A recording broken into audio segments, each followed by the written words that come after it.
नमो ज्ञानेश्वरा नमो ज्ञानेश्वरा। निवृत्ती उदारा सोपान देवा। मुक्ताबाई नमो त्रिभुवन पावनी। आद्यत्रय जननी देवांची जयांचे केले या स्मरण। होय सकळ विद्यांचे अधिकरण। तेचे वंदू श्रीचरण श्री गुरूंचे ते नमस्कारुनी आता। चातुर्वर्ण्यं मया सृष्टं गुणकर्म विभागशः तस्य कर्तारमपि मां विद्य कर्तारमव्ययम्। आता याची परिजान चारी हे वर्ण सृजिले म्या गुणकर्म विभागे।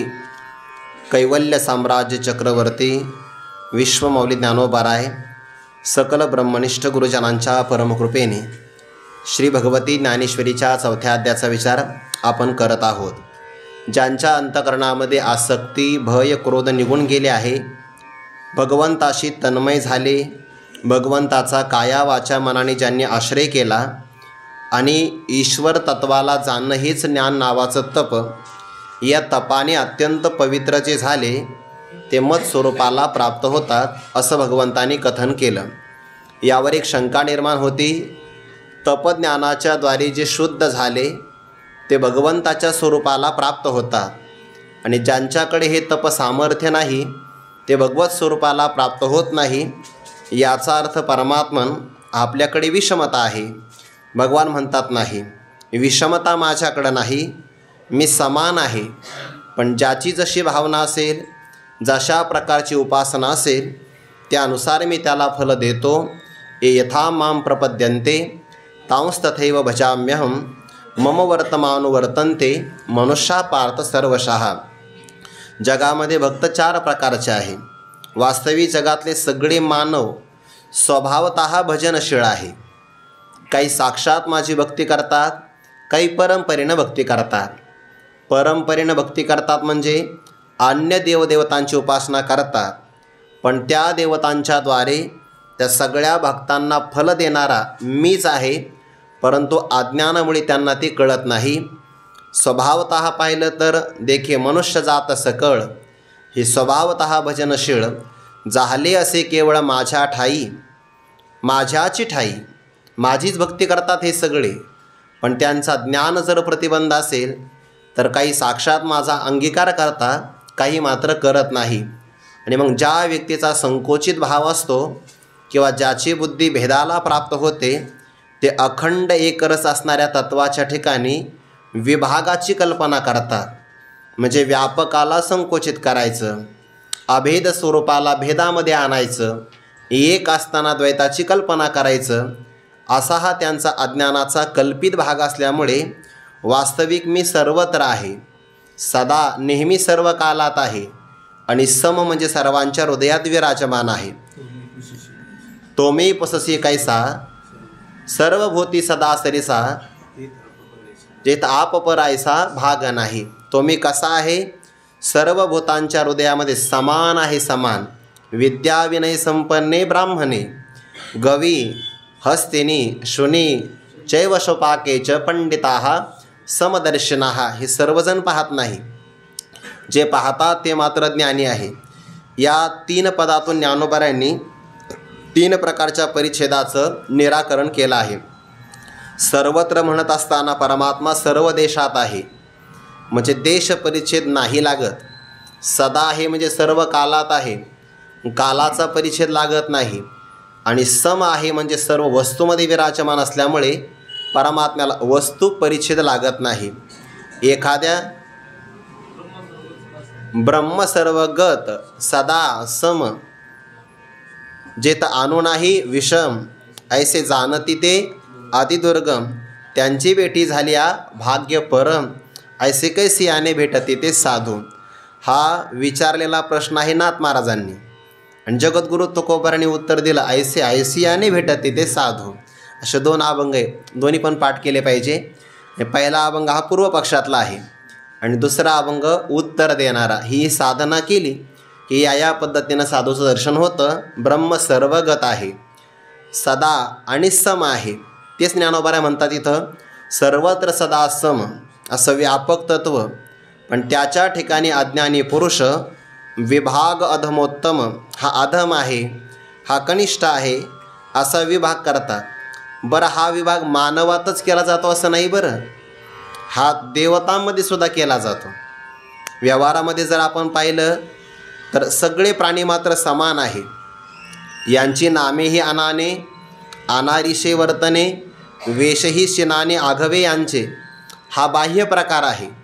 पण तत्वतः चैतन्य रूपाने पाहिलं तर सर्वांच्या हृदयामध्ये परमात्मा विराजमान आहे. पण असं असतानासुद्धा मानवामध्ये भेद केला जातो.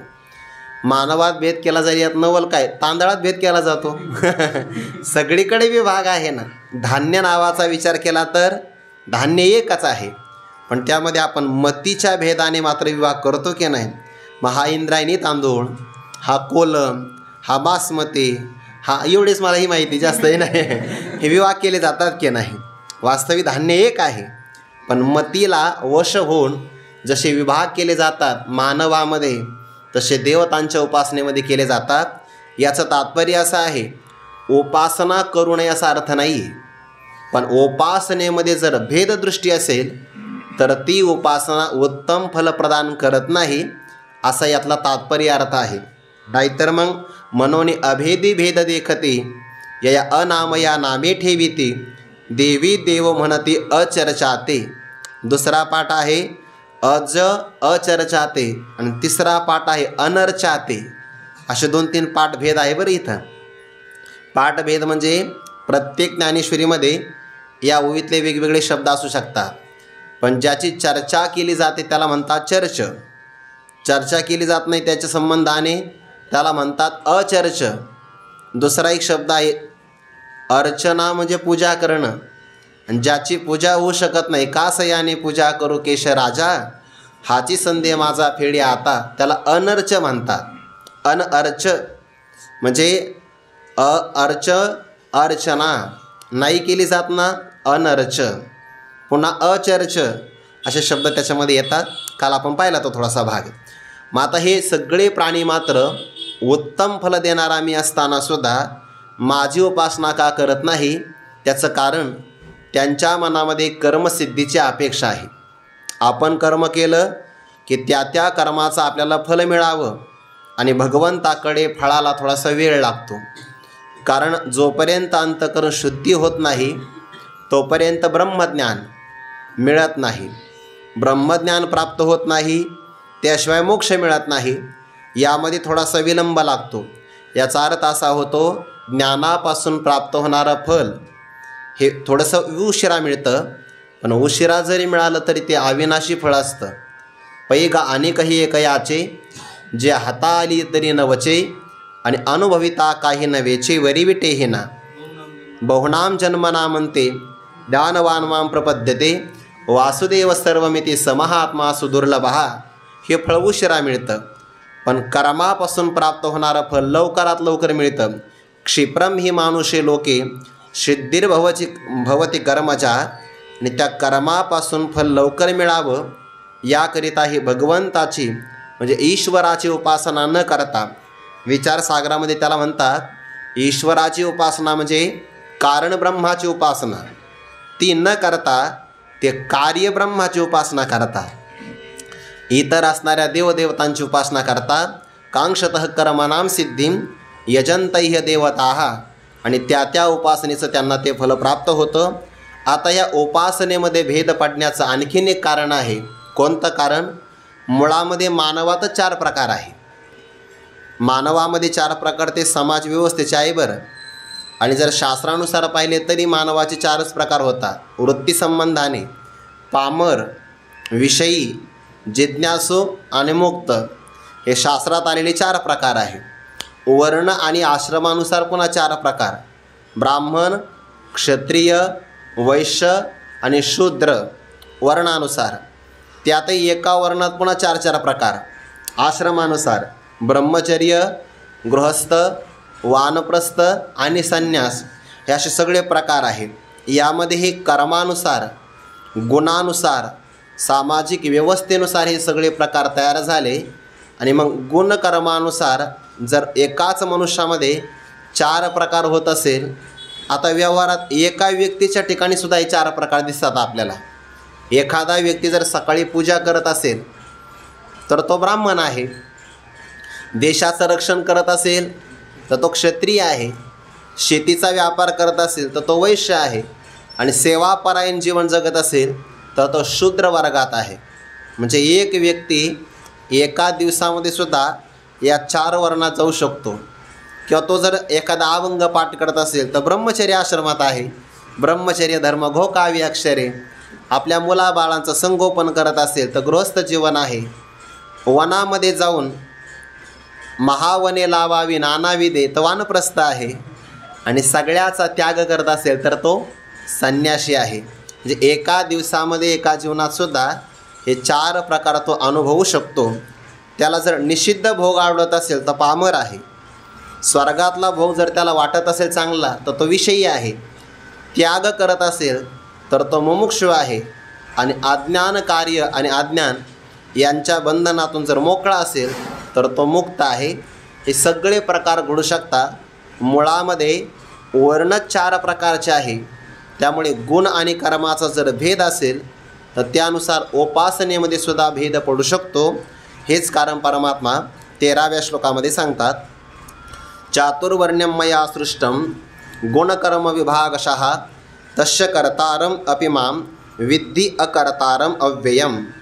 चातुर्वर्ण्यं मया सृष्टं गुणकर्म विभागशः. भगवंताची म्हणजे ईश्वराची माया नावाची उपाधी आहे, आणि त्या मायेमध्ये सत्व रज तम 3 प्रकारचे गुण आहे, आणि त्या गुणानुसार पुन्हा कर्माचा विभाग वेगळा आहे. 3 प्रकारचे गुण 14व्या अध्यायामध्ये आले, आणि 3 गुणानुसार होणारे 4 प्रकारचे कर्म ते 18व्या अध्यायामध्ये आलेले आहे. ब्राह्मणाचं कर्म आहे 9 प्रकारचं, क्षत्रियाचं 7 प्रकारचं, वैश्य कर्म 3 प्रकारचं, आणि फक्त सेवा पुरवणं हे शूद्र कर्म आहे. हे सगळ्या कर्माचा विचार 18व्या अध्यायामध्ये आणि 3 गुणांचा विचार 14व्या अध्यायामध्ये आला आहे. म्हणून त्याला गुणत्रय विभाग असं म्हणतात 14व्या अध्यायाला. आणि 18वा अध्याय तर संपूर्ण गीतेचं सारच आहे. त्या गुणानुसार आणि त्यांच्या कर्मानुसार चातुर्वर्ण्यं चत्वारः वर्णाः 4 प्रकारचे वर्ण त्याला चातुर्वर्ण्य असं म्हणतात. मया सृष्टम माझ्याकडून हे निर्माण केले गेले. भगवंतांनी सुद्धा तृतीय विभक्ती वापरली. बरं, मी निर्माण केलं असं नाही म्हटलं, माझ्याकडून निर्माण झाले. ते माझ्याकडून म्हणत असताना कर्तृत्व देवाकडे येत नाही. पण जर पाहिलं आपण तर मायेच्या द्वारे जरी जगत निर्माण झालं असेल तरी पण तिला सत्ता आणि स्फूर्ती देणारा परमात्माचा आहे. म्हणून तत्वतः मी जरी करता असेल तस्य कर्तारम अपि माम, त्यांचा करता जरी मी असेल तरीसुद्धा माम अकर्तारम अव्ययम विद्धी. तत्वतः मात्र मी कर्म कोणतंही करत नाही. केवळ या चातुर्वर्णाचे सुद्धा करता मी नाही, अकर्ताच आहे. आणि अव्ययम म्हणजे अविनाशीच आहे. तत्वता यथार्थ रूपाने पाहिलं तर मी काही निर्माण केलं नाही. उदाहरण आपल्याला येतं की नाही, एखादा व्यक्ती स्वप्नामध्ये जातो आणि स्वप्नामध्ये त्याने एक राज्य निर्माण केलं, तो राजा झाला स्वप्नामध्ये. आणि जागृतीला जर आला तर जागृतीला आल्यानंतर त्याला कोणत्याही प्रकारचं राज्य प्राप्त होत नाही, कारण स्वप्नातलं त्याचं राज्य हे प्रातिभासिक आहे. स्वप्नातून जागा झाला तर जसं स्वप्नातलं राज्य जागृतीमध्ये त्याला कोणत्याही प्रकारे बंधन निर्माण करत नाही, तशी ही सृष्टीसुद्धा ईश्वराचं एक प्रकारचं स्वप्नच आहे. त्यामुळे तत्वतः तो अकर्ता आणि अव्यय स्वरूपाचाच आहे. आगानगर हे राया केले या म्हणण्यासाचं पण कीर आले, परे निरुते पाहता काही शिनले रायाचे हत. ते तर जागृतीचं उदाहरण आहे. व्यवहारामध्ये आपण म्हणतो की हे नगर या राजाने वसवलेलं आहे. पण आपल्या भारतामध्ये काही नगराची नावं त्या त्या राजाच्या नावानुसार आहे. बरं, जसं की विजयनगर हे त्या काळातल्या राजाने वसवलेलं आहे. त्या त्या नगराची नावं त्या राजावरून. व्यवहारात म्हणतात ना आपण, अरे हे नगर या राजाने निर्माण केलं. बरं, असं म्हणतो आपण. या म्हणण्यासाचं पण कीर आले, परंतु तत्वता जर पाहिलं तर राजाने कोणता टिकाव मारला किंवा कोणतं खोरं वापरून माती भरली टोपल्यामध्ये आणि ते कष्ट करताना म्हणजे त्या राजाच्या हाताला गट्टे पडले. असं घडतं कधी? कधीच होत नाही. निरुते पाहता काही शिनले रायाचे अत. हा एवढं होऊ शकतं की राजा भूमिपूजनाच्या उद्घाटनासाठी फोटो काढण्यापुरता येऊ शकतो. एकदा टिकावर केला आणि फोटो काढला, संपलं राजाचं काम. मग तो शेवटी उद्घाटनालाच येणार. ते काहीतरी ते तेवढं रिबीन कापण्यासाठी फक्त येणार, बाकी काही नाही. व्यवहारात म्हणतो की नाही आपण, जागृतीमध्ये सुद्धा एखाद्या राजाने कर्म केलं त्याच्या नावाने, तरी त्याच्याकडे सुद्धा कर्माचा लेप लागत नाही. स्वप्नामध्ये काही लेप लागणार आहे. तसे ईश्वराच्या मायेपासून निर्माण झालेली सगळी सृष्टी ही व्यवस्था जरी तो करता असेल तरी पण तत्वतः पाहिलं तर तो अकर्ता आणि अव्ययच आहे. तत्वतः अकर्ता आणि अविनाशी असणं याचा अर्थ ही पारमार्थिक सत्ता आहे. आणि चातुर्वर्ण्य व्यवस्था किंवा जगताची निर्मिती ही भगवंताची व्यावहारिक किंवा प्रातिभासिक सत्तेतली सृष्टी आहे. थोडासा यातला एक भाग आहे. आपण ऐतिहासिक काळातला आपल्याला फार जास्त काही अभ्यास नाही किंवा त्याचं आपण संशोधनही करू शकत नाही, पण इतिहासाचे संशोधक त्याचं करू शकतात. पण पौराणिक कालाचा जर विचार केला किंवा वेद कालाचा विचार केला तर संपूर्ण असणाऱ्या सृष्टीची चांगल्या प्रकारे व्यवस्था राहावी याकरता चतुर्वर्ण व्यवस्था किंवा त्याला चातुर्वर्ण्य व्यवस्था असं म्हणतात, ते ऋषीमुनींच्या वेदाच्या माध्यमातून प्रगट झाली. आणि त्या काळातली समाजव्यवस्था ही अत्यंत सुचारू स्वरूपाने विद्यमान राहिली. त्याला कारण हे आहे. म्हणून विद्वान लोकांनी ज्ञानदान करावं, ब्राह्मण कर्म आहे. बलवान लोकांनी देशाचं रक्षण करावं, क्षत्रिय कर्म आहे. ज्याला व्यवहार कुशलता आहे त्याने व्यापार, शेती आणि गौरक्षण करावं. आणि ज्याच्याकडे अत्यंत बलवान शरीर आहे, जो सहन करू शकतो, सेवापरायण धर्मातला, त्याचं नाव शूद्र कर्म आहे. म्हणून याच्यामध्ये भेद नाही प्रतिपादन केला. यामध्ये कोणीतरी श्रेष्ठ आहे आणि कोणी कनिष्ठ आहे हे सांगण्याचं वेदाचंही तात्पर्य नाही. पण व्यवहारातसुद्धा आपण पाहतो, व्यवहारातसुद्धा भेद आहे. जसं की आपण आत्ता प्रकार पाहिला, तांदळात भेद नाही का? तांदळातही भेद आहे. गव्हामध्ये त्याच्यातही प्रकार आहे. पुढे जाऊन सांगतो व्यवहारातलं उदाहरण. 10वीपर्यंत सगळे विद्यार्थी एकत्र शिकतात आणि 10वीच्या नंतर प्रत्येकामध्ये भेद पडतो बघा. म्हणजे अगदी विज्ञान, वाणिज्य आणि कला या शाखा पडतात की नाही, या शाखा निर्माण होणं म्हणजे भेद आहे. आता यामध्ये भेद निर्माण करणं असं तात्पर्य आहे का? असं तात्पर्य नाही आहे. ज्याची बुद्धिमत्ता अत्यंत प्रगल्भ आहे, जो संशोधन करू शकतो, त्याने विज्ञान शाखेमध्ये प्रवेश घ्यावा. ज्याच्याकडे गणित तयार आहे त्याने वाणिज्य शाखेमध्ये प्रवेश करावा. आणि ज्याला बाकी मग आपल्या सांस्कृतिक असणाऱ्या इतिहासाचा वगैरे अभ्यास करायचा असेल त्याने कला शाखेमध्ये प्रवेश घ्यावा. मग इथे त्या व्यक्तीच्या अंतःकरणातली योग्यता पाहून, त्याच्या बुद्धीची क्षमता पाहून त्याने ज्याप्रमाणे 10वीच्या नंतर वेगवेगळ्या शाखेमध्ये प्रवेश घ्यावा, तसं प्रत्येक मानवाच्या आतमध्ये एक योग्यता आहे. एक कर्माची योग्यता आहे आणि एक गुणांची योग्यता आहे. त्याच्यापुढे सांगू, त्याच्या आतमध्ये DNA आहे हल्लीच्या काळामध्ये आपण म्हणतो. आणि म्हणून त्या गुणानुसार, त्या कर्मानुसार ऋषीमुनींच्या प्राचीन काळातल्या दिव्यदृष्टीच्या माध्यमातून ही चतुर्वर्ण व्यवस्था विकसित झाली. म्हणून शिकवण्याचं काम प्राचीन काळामध्ये विद्वान लोकांकडे, ब्राह्मणांकडे असायचं. त्यांनी काय करावं? अध्ययन, अध्यापन, दान, प्रतिग्रह, यजन आणि याजन आणि सुचारू स्वरूपाची व्यवस्था आहे.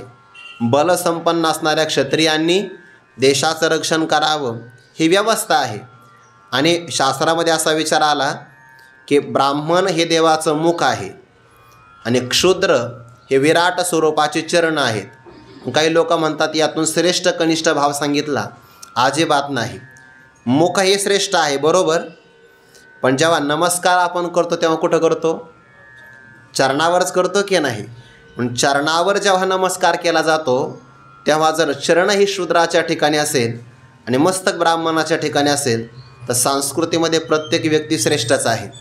आणि जर तसं नसतं तर भगवंताने वनवासामध्ये निषाद राजासोबत मैत्री केली नसते, शबरी मातेच्या आश्रमात जाऊन ओष्टी बोर भक्षण केली नसते, किंवा नौकेच्या माध्यमातून पलीकडे जायचं तर केव टाकून नाव मागितली नसते.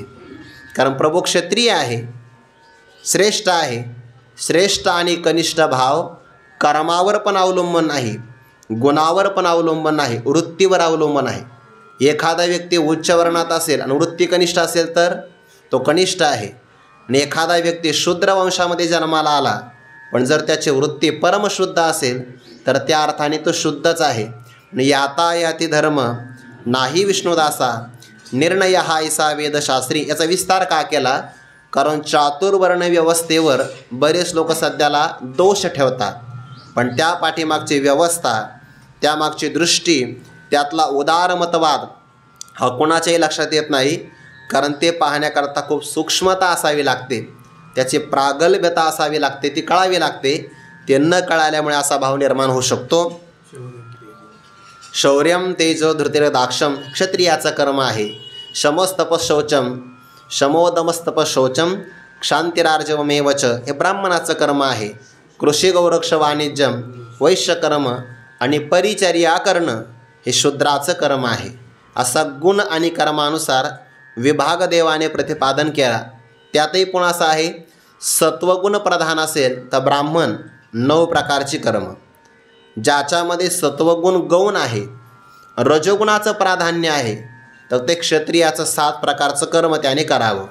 आता पुढे आला वैश्य वर्ग, याच्यामध्ये तमोगुण गौण आहे, रजोगुण प्रधान आहे. रजोगुण प्रधान दोघात आहे बरं. क्षत्रियामध्ये पण रजोगुण प्रधानच आहे, म्हणजे मुख्य आहे, आणि वैश्यामध्ये सुद्धा रजोगुण मुख्यच आहे. फक्त क्षत्रियामध्ये सत्वगुण गौण आहे आणि वैश्याच्या ठिकाणी तमोगुणाचं गौणत्व आहे. आणि शूद्राच्या ठिकाणी तमोगुण प्रधान असल्यामुळे त्याच्याकडे सेवा, शुश्रूषा अशी कर्म येतात. हे गुणामुळे आणि कर्मामुळे विभाग झाला. आणि खरं तर असं आहे, ज्याच्या आतमध्ये जे कौशल्य असेल ना त्याला तेच दिलं पाहिजे, तो व्यक्ती त्यामध्ये प्रगती करतो. ही केलेली व्यवस्था कर्मासाठी आहे, उपासनेसाठी हे नाही लागत. उपासनेसाठी तुम्ही कोणत्याही वर्णात जन्माला या, सगळं देवाला चालतं.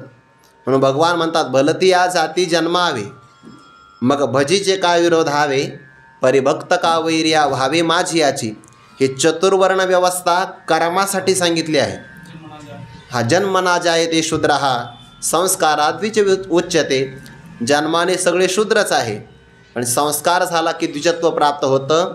चतुर्वर्ण व्यवस्था कर्मासाठी आहे, भक्तीसाठी नाही.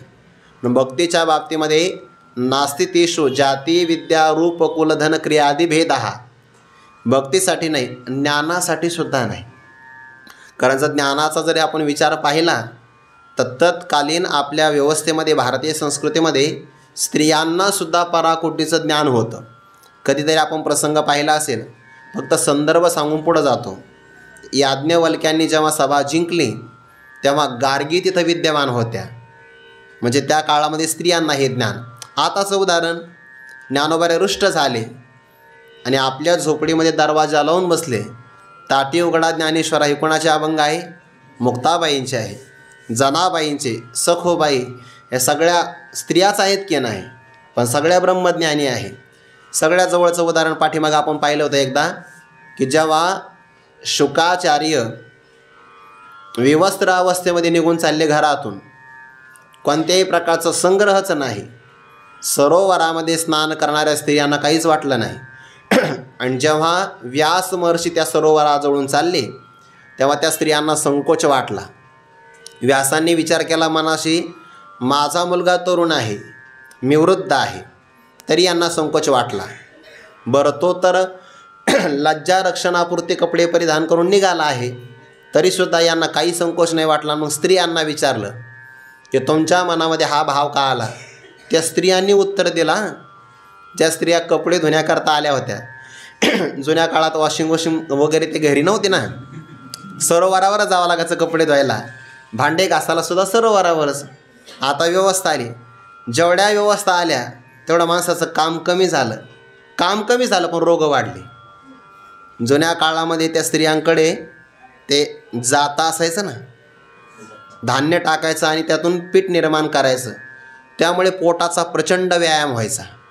प्रचंड, आणि ते त्यांच्या आरोग्यासाठी चांगलं असायचं. आता ते श्रम राहिले नाही. ज्याला आजही असं आहे, ज्याला आपलं स्थूल झालेलं पोट कमी करायचं असेल ते व्यक्तीने दुसरा कोणता व्यायाम करू नये. सकाळी सकाळी गहू टाकावे आणि बस जा. त्याच्या तुम्ही करून बघा, पोटाचा प्रचंड व्यायाम होतो त्याने, प्रचंड. हे डाएट वगैरे काही होत नाही याने, हे वरवरचे उपचार आहे. करून बघा तुम्ही, मग लक्षात येईल तर. आणि ते प्रत्येक घरोघरी असायचं पूर्वीच्या काळामध्ये. आता श्रम कमी झाले, रोग वाढले. चालणंच करत नाही लोक, चालतसुद्धा नाही. अगदी दुधाची पिशवी जरी आणायची म्हणले, आपलं भाग्य आहे. पूर्वीच्या काळात तांब्यात दूध आणलं जायचं, आता पिशवीत आहे. दूध आहे का केमिकल, तो संशोधनाचा विषय पुन्हा. तरी पिशवी जरी आणायची म्हणलं तर माणसं गाडीवर जातात. चालणं कमी झालं आहे. सोडून द्या तो विषय. पूर्वीच्या काळामध्ये कपडं धुण्याकरता सुद्धा स्त्रिया सरोवरावर यायच्या. मला अधिकार सांगायचा आहे. मग ते महर्षी व्यासांनी विचारलं, माझ्या तरुण मुलाकडे बघून तुम्हाला काही वाटलं नाही आणि मी आल्यानंतर संकोच का वाटला? त्या स्त्रियांचं ज्ञान बघा बरं. जे लोक म्हणतात ना स्त्रियांना त्या काळात ज्ञान नव्हतं किंवा आपल्या संस्कृतीमध्ये स्त्रियांना वंचित ठेवलं, त्यांनी हा इतिहास पाहायला पाहिजे. त्या अभ्यास नाही करत, काही नाही, आपलं मनाने काही तर्क सांगतात. यत्र नार्यस्तु पूज्यन्ते रमन्ते तत्र देवता, ही सांगणारी आपली संस्कृती आहे, भारतीय संस्कृती. जिथं नारींचा सन्मान केला जातो त्या घरामध्ये देवता रमतात, राहतात. त्या स्त्रियांनी सांगितलं, महाराज तुमच्या मुलाला पाहून आम्हाला संकोच नाही वाटला आणि तुम्हाला पाहून संकोच का वाटला? त्याचं कारण तुमच्या मनामध्ये तुम्ही पुरुष आहात आणि आम्ही स्त्री आहोत, हा स्त्री पुरुष भेद आहे. तुमच्या मुलाच्या ठिकाणी स्त्री आणि पुरुष असा अजिबात भेद नाही. म्हणजे ज्या स्त्रियांना व्यासांच्या ठिकाणचा भेद आणि शुकाचार्यांच्या ठिकाणचा अभेद कळतो, त्या स्त्रिया अज्ञानी असतील का? त्या स्त्रिया ज्ञानीच होत्या. फक्त ज्यांना आपल्या इतिहासाचा, संस्कृतीचा, पुराणांचा अभ्यास नाही, ते लोक बघा, तुम्ही स्त्रियांना बाजूला ठेवलं आणि स्त्री शिक्षण आत्ता सुरू झालं. आत्ता नाही, ते फार प्राचीन आहे, प्राचीन आहे, प्राचीन. आताचं नाही, ते 50-100 वर्षाच्या आतलं नाही आहे, हे प्राचीन काळातलं आहे. त्याच्या पुढं सांगू का? ज्ञानेश्वरीतली ओवी सांगतो पहिल्या आदल्या. ते पार्वती मातेने विचारलं भगवान शंकराला, तुम्ही एवढा कालामध्ये समाधीमध्ये राहता, नेमकं काय तुम्हाला समाधीमध्ये आनंद मिळतो ते साधन तरी सांगा. भगवंतांनी सांगितलं, मी गीतेचं चिंतन करतोय पार्वती, आणि गीतेचं ज्ञान मी आता तुला सांगतो. ते तर हरू म्हणी नेनेचे, देवी जैसे का स्वरूप तुझे, तैसे नित्य नूतन देखीचे गीता तत्व. आणि कोण म्हणतं स्त्रियांना बाजूला ठेवलं? हे म्हणजे अर्ध्या हळकुंडाने पिवळे झालेले, अर्धवट ज्ञानाने. क्षीरसिंधू परिसरी शक्तीच्या कर्ण कुहरी, नेनो कै श्री त्रिपुरारी सांगितलेचे. क्षीरसिंधूच्या परिसरामध्ये पार्वती मातेला उपदेश करणारे भगवान शंकर आहे. स्त्रियांना बाजूला ठेवलं का? अजिबात नाही. सगळ्यांना ज्ञानाचा अधिकार आहे. हा कर्माच्या बाबतीमध्ये मात्र ही वर्णव्यवस्था आहे, भक्तीच्या बाबतीत नाही. याता याती धर्म नाही विष्णुदासा, वर्णाभिमाने कोण झाले पावन, ऐसे द्या सांगून मज पासी अंत्यजादी योनी, तरल्या हरी भजने. भक्तीचा अधिकार सर्वांना, ज्ञानाचा अधिकार सुद्धा. ज्याच्याकडे विवेक, वैराग्य, समाधी, षटकन, मुमुक्षत्व, तो ज्ञानाचा अधिकारीच आहे. म्हणून विचारसागरामध्ये व्याख्या करत असताना त्या अधिकाऱ्याचं लक्षण आलं की नाही? ज्याने या जन्मी किंवा पूर्वजन्मी, तिथं असं म्हटलं आहे का या वर्णातला आणि या आश्रमातला तो ज्ञानाचा अधिकारी? असं नाही. ज्याचा मल दोष गेला, विक्षेप दोष घालवला, फक्त आवरण शिल्लक आहे अज्ञानाचं, आणि त्याकरता जो साधन चतुष्टय संपन्न, विवेक, वैराग्य, समाधी, षटकन, मुमुक्षुत्व, तो ज्ञानाचा अधिकारी. खूप सूक्ष्मता पाहिली, तात्पर्य पाहिलं, उपक्रम उपसंहाराची एक वाक्यता पाहिली तर हे लक्षात येतं. वरवर पाहिलं तर हे लक्षात येणार नाही. मान्य आहे, इतिहासामध्ये वर्णव्यवस्थेमध्ये किंवा भेदानुसार काही अन्यायाचे प्रसंगही झाले असतील, नाकारता येत नाही. पण तेवढ्या घटनेवरून ही व्यवस्था अतिशय निकृष्ट आहे असं म्हणता येत नाही, कारण ही प्राचीन काळातून आहे. अगदी भगवद्गीता सांगेपर्यंत ही व्यवस्था विद्यमान होती. कलियुगाला प्रारंभ झाला तेव्हासुद्धा ही व्यवस्था होती. मधल्या काळामध्ये काही त्यामध्ये बिघाड निर्माण झाला असेल तो भाग वेगळा आहे, परंतु ही प्राचीन व्यवस्था आहे आणि या व्यवस्थेनुसार चाललं. आज व्यवहारातसुद्धा बघा, प्रत्येक मुलाच्या अंतःकरणामध्ये एक योग्यता आहे आणि त्या योग्यतेनुसारच त्या मुलाला शिक्षण दिलं पाहिजे. आपल्या प्रत्येक आईवडिलाला वाटतं आपला मुलगा डॉक्टरच झाला पाहिजे, इंजिनियर, वकील असाच मोठ्या पदावर गेला पाहिजे. अजिबात तशी काही गरज नाही आहे. कारण जर त्याच्या आतमध्ये ती योग्यता नसेल आणि तुम्ही जर त्याच्याला दडपण देत असाल तर परिणाम काय होतो, दडपण दिल्यामुळे त्याला ते साध्य होत नाही आणि आतलं जे आहे ते लपल्यामुळे त्याला ते प्रगट करता येत नाही. म्हणून प्रत्येक आळंदीतला आलेला विद्यार्थी हा काही सगळे कीर्तनकार होता असं थोडीच आहे. ज्याची बुद्धिमत्ता असेल त्याने कीर्तनकार झालं पाहिजे, अर्थ अभ्यास करून.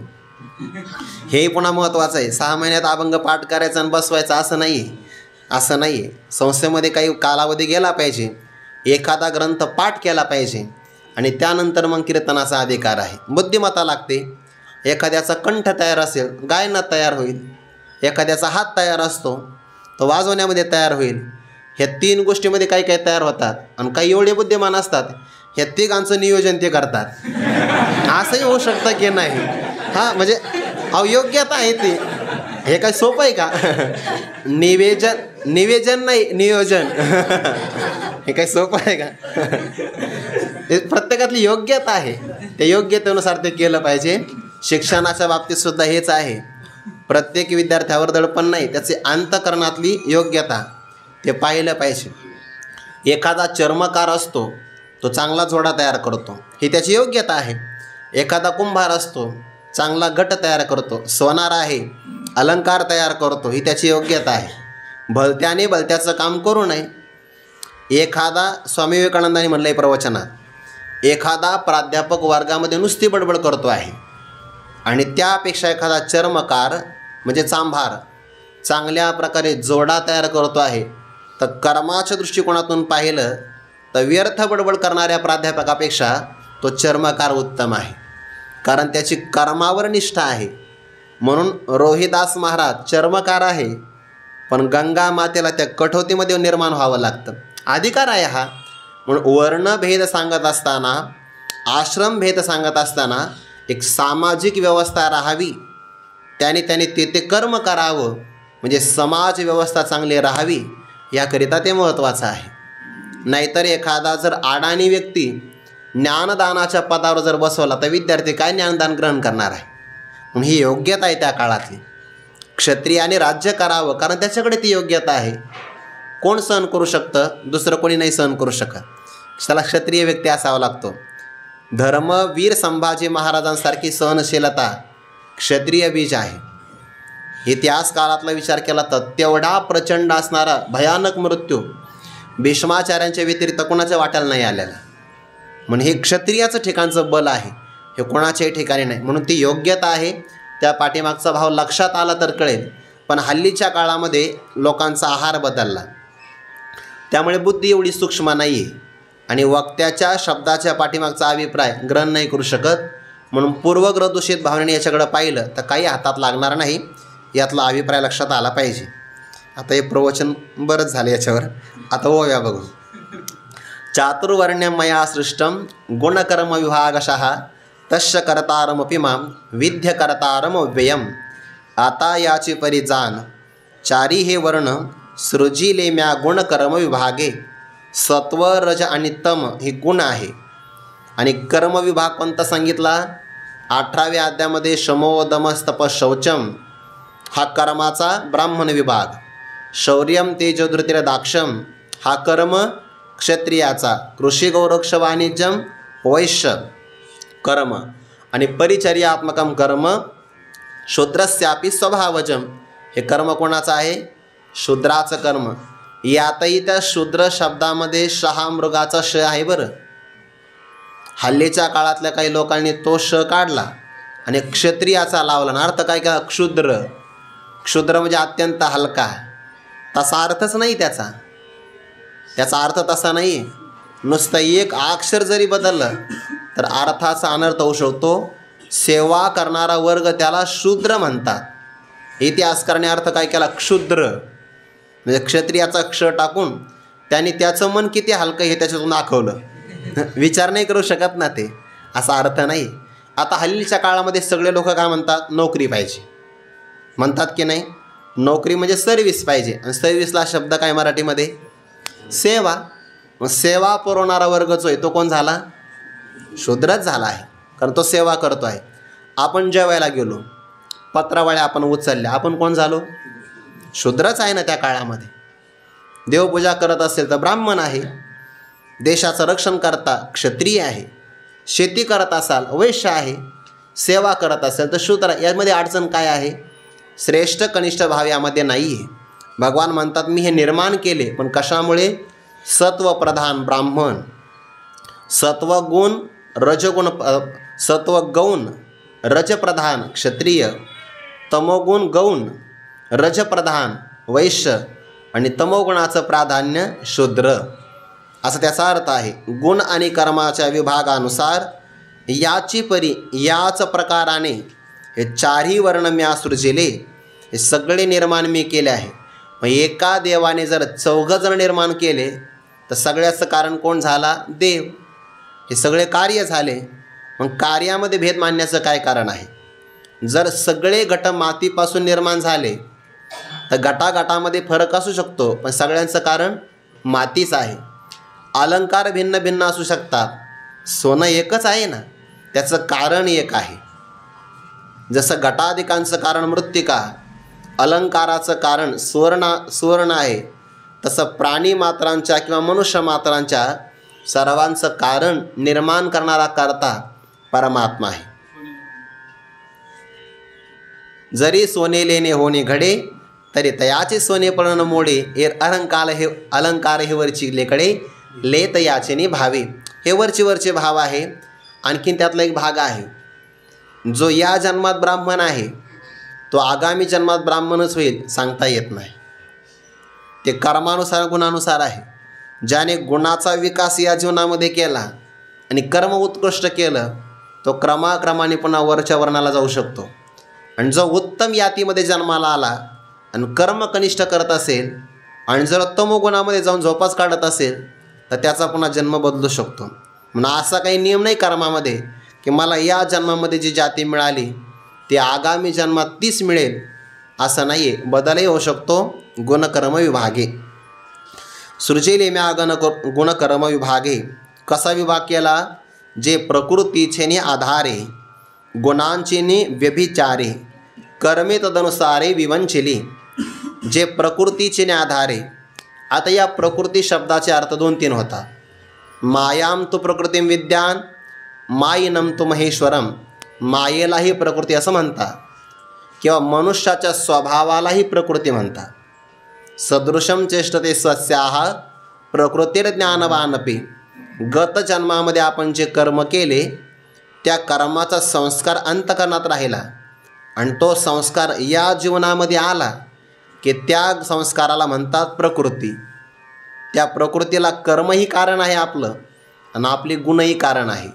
म्हणून ज्या प्रकृतीच्या आधाराने हे निर्माण झाले, माया ही प्रकृती घ्या किंवा गत जन्मातला संस्कार ही प्रकृती घ्या, या त्यांच्या प्रकृतीच्या आधारानुसार आणि त्यांच्या अंतःकरणामध्ये विद्यमान असणारे गुण, गुणाचे व्यभिचारे.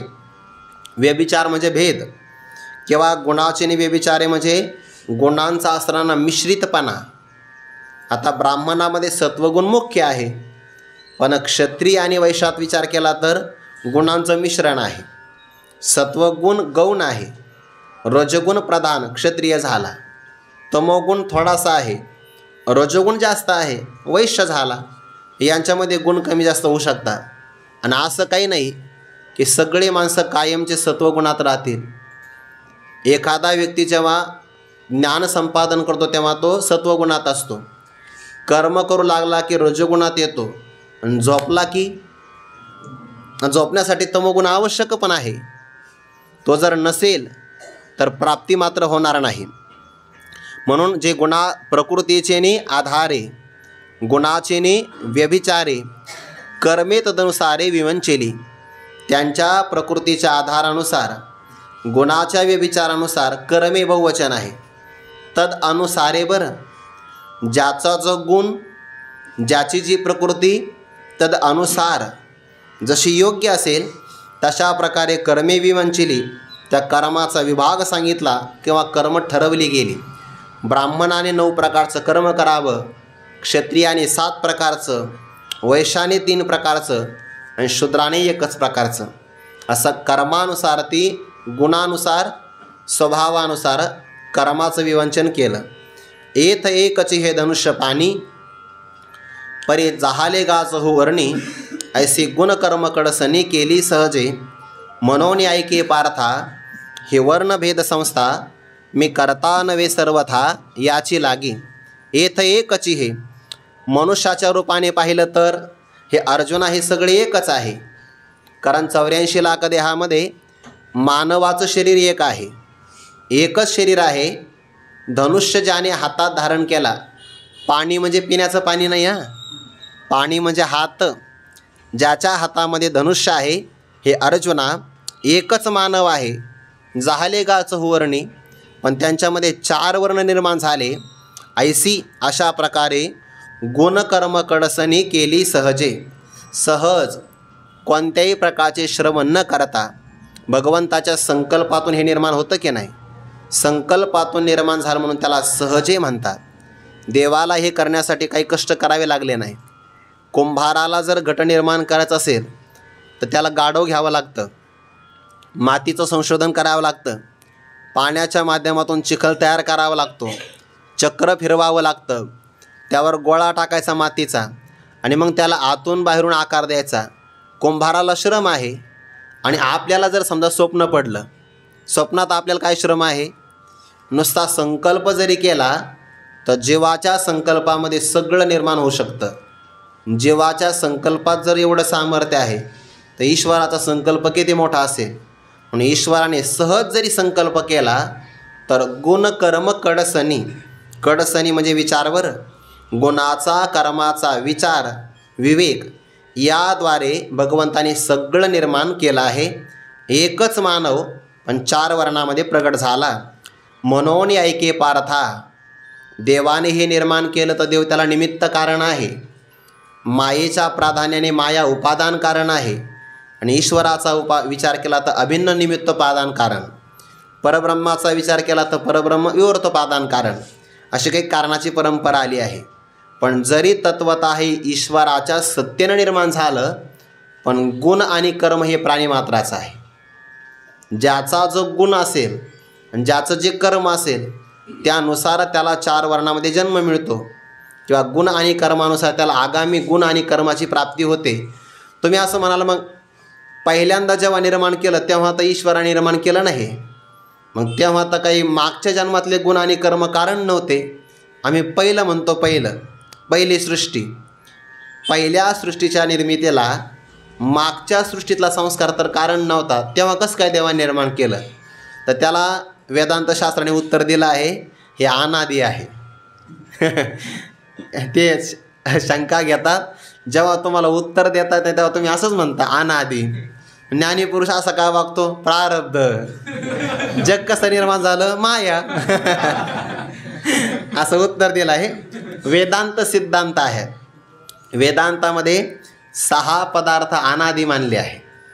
ब्रह्म, माया, त्यांचा असणारा संबंध, जीव आणि ईश्वर आणि भेद, परस्परातला भेद किंवा त्यांच्यातला भेद, हे 6 पदार्थ अनादी मानले आहे. षडस्माकम अनादयः. या 6 मध्ये जग नाही आहे, पण जग प्रवाह रूपाने अनादी मानले आहे. म्हणून पहिल्या सृष्टीच्या अगोदर, त्याच्या अगोदरची सृष्टी कोणती, अनादी. हे सांगता येत नाही, हे अनादी काळातलं आहे. एखादं गवताचं पाता आपण पाहिलं, ते गवताचं पातं येण्याच्या अगोदर अंकुर येतो हां, आणि त्या अंकुराची किंवा गवताची सूक्ष्म अवस्था त्याला काय म्हणतात, बीज. बरोबर आहे. आता गवताचा अंकुर दिसला, गवताच्या अगोदर काय आहे, बीज. त्या बीजाच्या अगोदर कोण आहे, कारण ते बीज कोणत्या तरी गवतापासूनच आलं असेल की नाही असंही सांगताच येत नाही. गवत अगोदर का बीज अगोदर, याला अनादी वृक्ष बीज न्याय असं म्हणतात. हे सांगता येत नाही. तसं जगतसुद्धा प्रवाह रूपाने अनादीच आहे. म्हणून गुण आणि कर्मकडसनी केली सहजे. ते विचारसागरामध्ये आहे. जगत हे प्रवाह रूपाने अनादी आहे.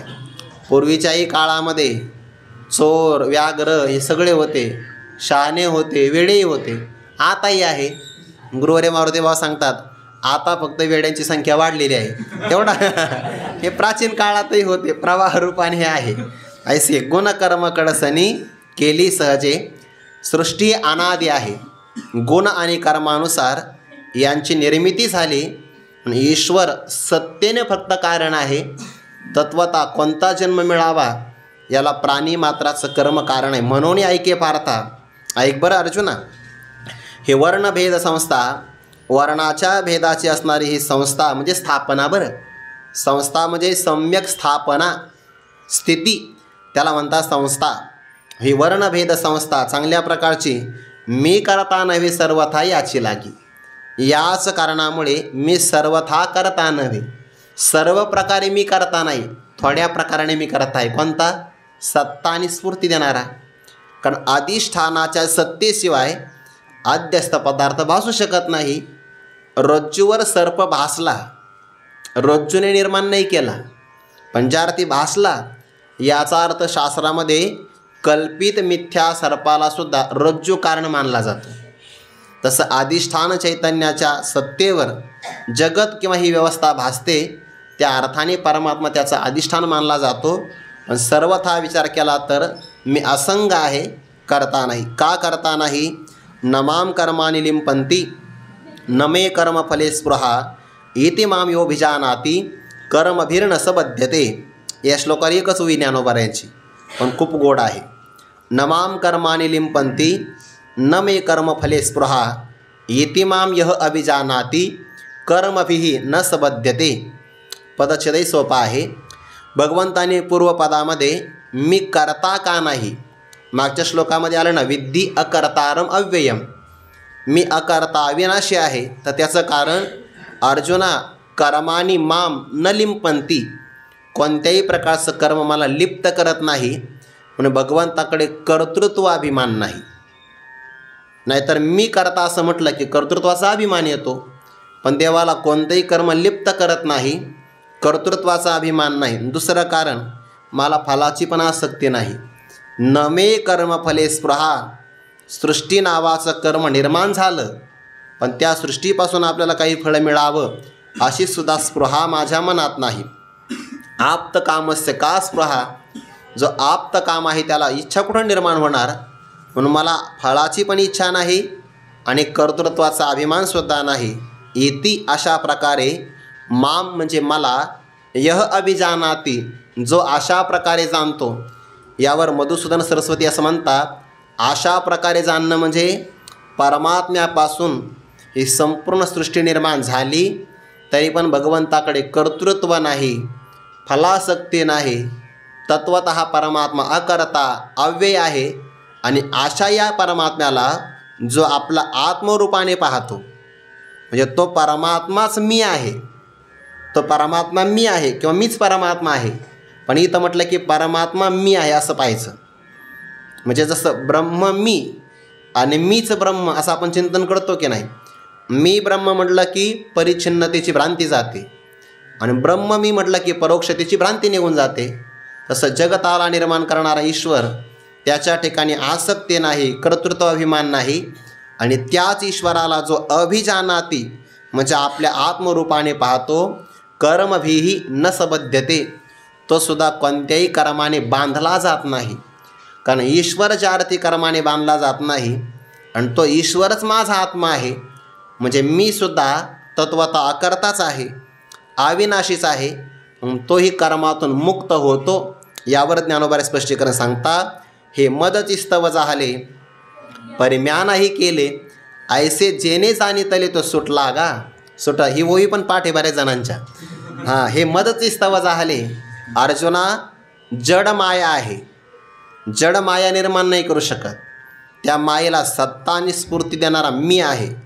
म्हणून हे माझ्यामुळं निर्माण झालं. संकल्प निर्माण झाला की ना, एकोहम बहुश्याम प्रजाएय एकाकी न रमते. मग एकट्या देवाने सगळं निर्माण केलं ना. मदती स्तव झाले. अभावापासून काही निर्माण होत नाही, शून्यापासून निर्माण होत नाही. काही लोकांना जगताला कारणच नाही, जग असं आपोआपच निर्माण झालं. आपोआप कसं का होईल? आपोआप नाही, त्याला कर्ता मानावा लागतो. घट आपोआप तयार नसतो होत, कुंभार मानावा लागतो, जरी नाही दिसला तरीसुद्धा.